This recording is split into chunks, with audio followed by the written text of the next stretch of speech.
Em outro lugar, Macleod escreve: a parte de qualquer outro argumento em seu favor, a doutrina da queda alivia Deus da culpa de criar um pecador. Afirmamos que Deus criou Satanás e Adão como criaturas boas e não más, mas negamos que eles se tornaram maus por si mesmos, sem a causa deliberada e imediata de Deus. Agora, observe a suposição de Macleod. Ele pressupõe um princípio moral pelo qual considera Deus responsável.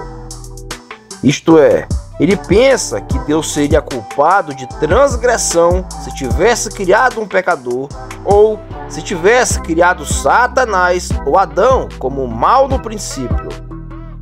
No entanto, este princípio, que Deus seria culpado de uma transgressão se criasse diretamente uma criatura maligna, não é um princípio moral que Deus declarou por si mesmo ou se impôs. Em vez disso, Macleod é aquele que impõe isso a Deus, e então ele assume a responsabilidade de resgatar Deus de sua condenação. Esta é a suprema presunção e arrogância por trás de uma tentativa de distanciar Deus da origem do mal.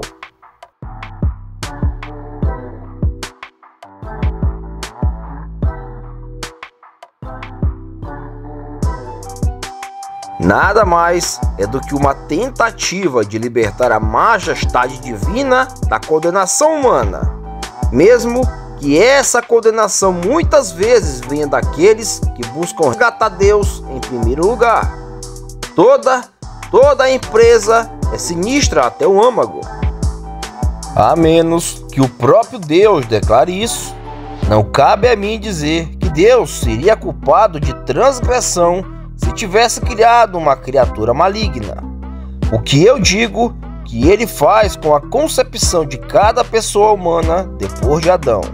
Embora Macleod pense que sim, cabe a ele dizer isso. Em vez disso, eu afirmo que Deus é completamente soberano. Sim, realmente soberano, e que ele é justo em tudo que faz. Ele define o bem e o mal. Não cabe a um homem defini-los para ele. E se Deus de fato realizou o que Macleod chama de mal, como afirmamos que ele fez, então sua defesa de Deus é na realidade uma acusação e condenação contra Deus. E que para você que admira Macleod, não pense que Macleod é apenas um teólogo isolado e inferior. E ele é de fato considerado um dos mais convincentes e confiáveis. Encontramos um exemplo semelhante no reverenciado Herman Bavinck. Podemos lançar alguma luz sobre a possibilidade da queda, mas a transição para a realidade dele permanece envolta em trevas. As Escrituras não fazem um único esforço para tornar essa transição compreensível.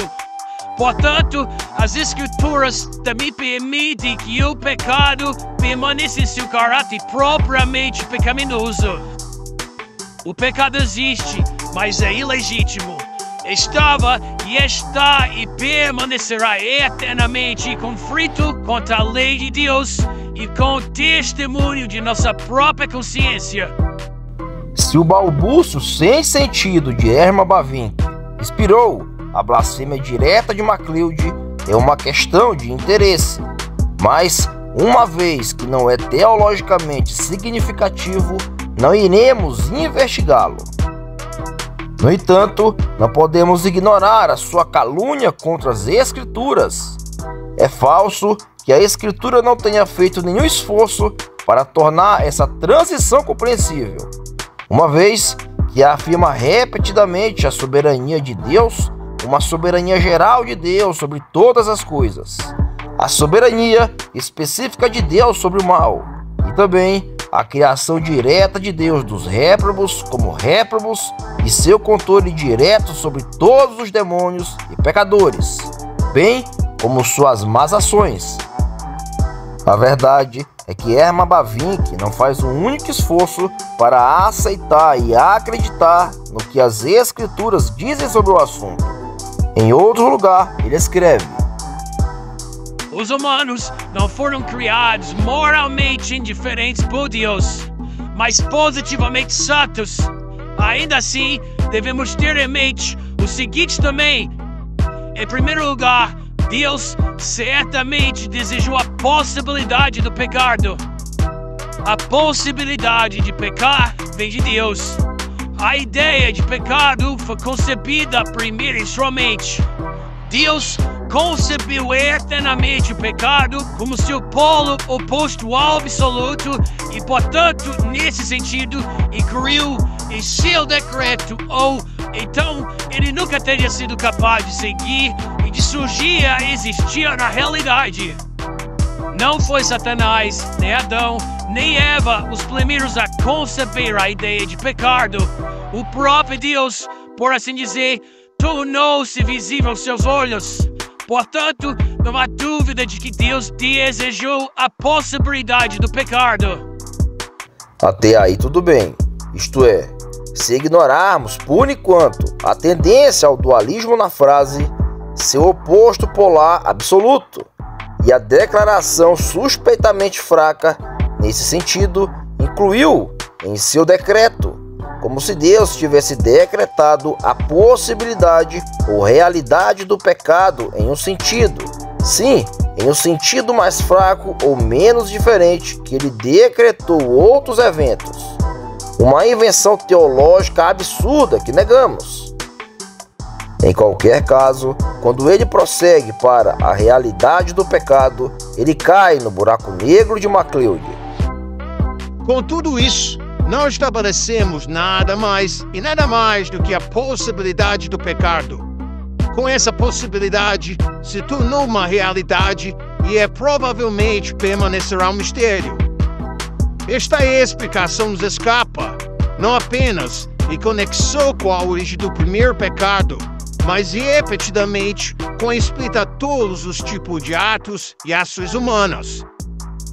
O ato pecaminoso é causado pela vontade pecaminosa, mas que nos indicará a causa dessa vontade pecaminosa.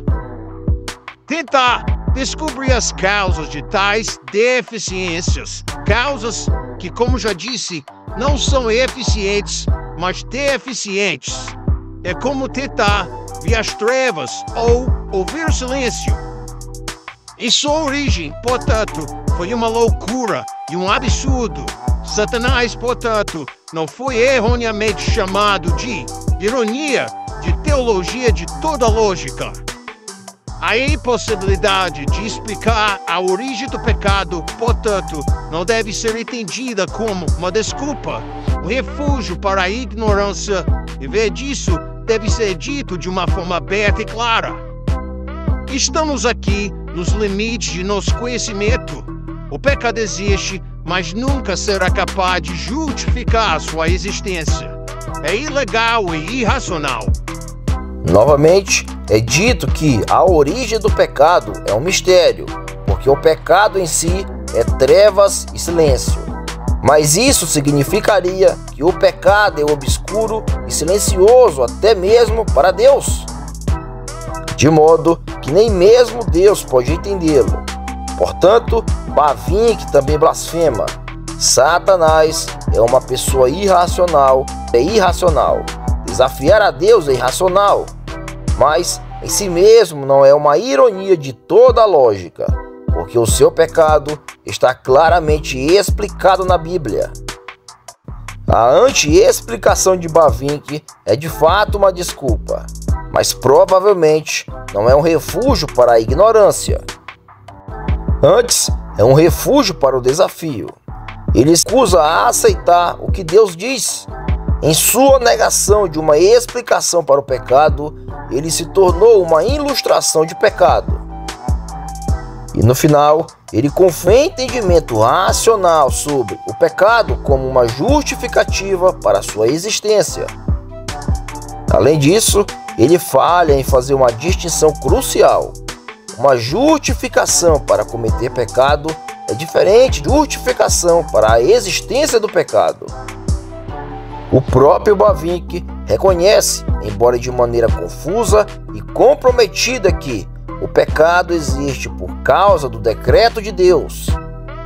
E, portanto, é fácil interpretar o seu comentário como dizendo que Deus não pode justificar o seu decreto para a existência do pecado, caso em que Bavinck blasfema novamente. É verdade que uma criatura nunca pode fornecer uma justificativa moral para cometer pecado. No entanto, uma explicação ou descrição racional da metafísica do pecado, das causas e efeitos, não só é possível, mas simples. O ensino bíblico é claro e simples. Como já expliquei isso tantas vezes e de tantas maneiras, fornecerei mais um resumo. É apenas isso.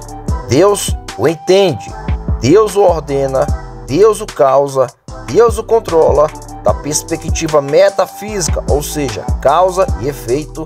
Isso resume toda a posição bíblica.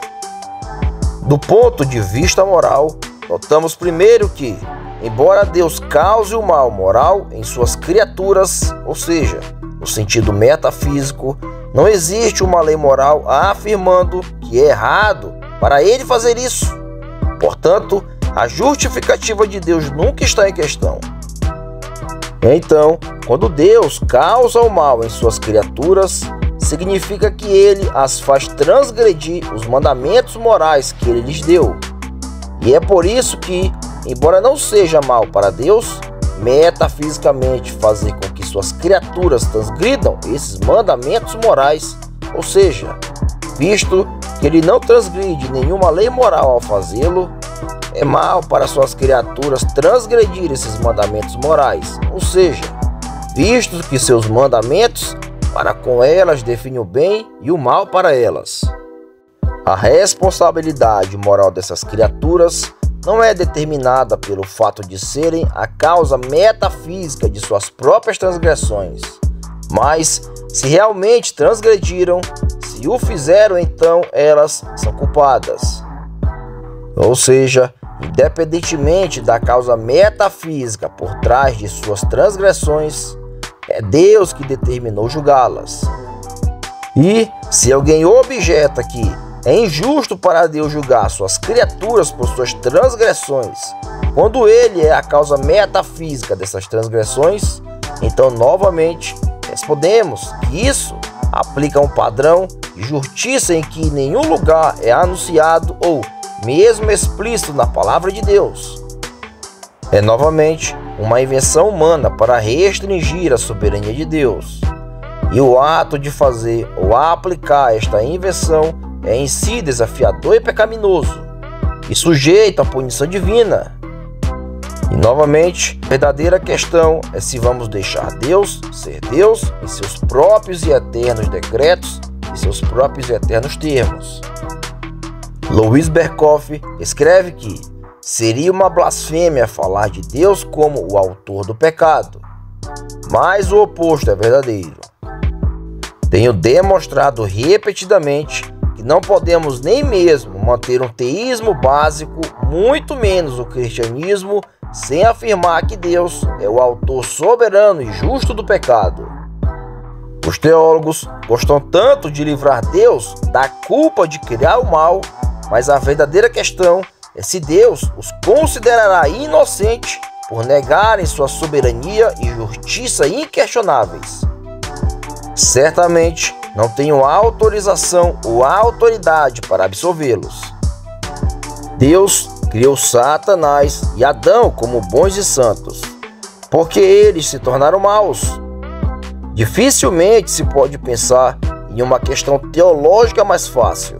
A resposta é que Deus fez com que eles se tornassem maus. E isso não é tudo, já que sabemos porque Deus fez isso sobre um esquema supralapsariano dos decretos divinos. Deus orou o pecado para que houvesse pecadores eleitos para Cristo redimir e para que no final Deus fosse glorificado na realização de tais. Os anjos réprobos e os humanos também têm o seu propósito, conforme declarado e explicado nas Escrituras. Um supralapsarianismo consistente, que afirma Deus como o autor do pecado, também o reconhece como o fim de toda explicação. Enquanto teólogos como MacLeod e Bavinck fazem do pecado o fim de toda explicação, isto é pelo menos quando se tratando da origem do mal, e assim elevar o pecado a Deus. Essa é a diferença entre a teologia cristã e a satânica. Uma teologia bíblica consistente e centrada em Deus, enquanto a outra é blasfema, confusa, incoerente, feita pelos homens e centrada no homem. Um olha para Deus para a salvação do pecado e do inferno, enquanto o outro, disfarçado de piedade cristã, primeiro condena Deus por um padrão humano e então rejeita a sua autorrevelação de resgatá-lo desta mesma condenação sem abandonar este padrão humano. Eles resistem à verdade por seu julgamento privado e tradição e proíbem a Escritura de exercer qualquer autoridade sobre a questão.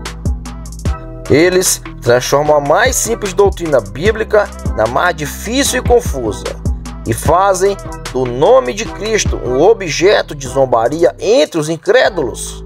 Este é o resultado inevitável de negar que Deus é o autor soberano e justo do pecado.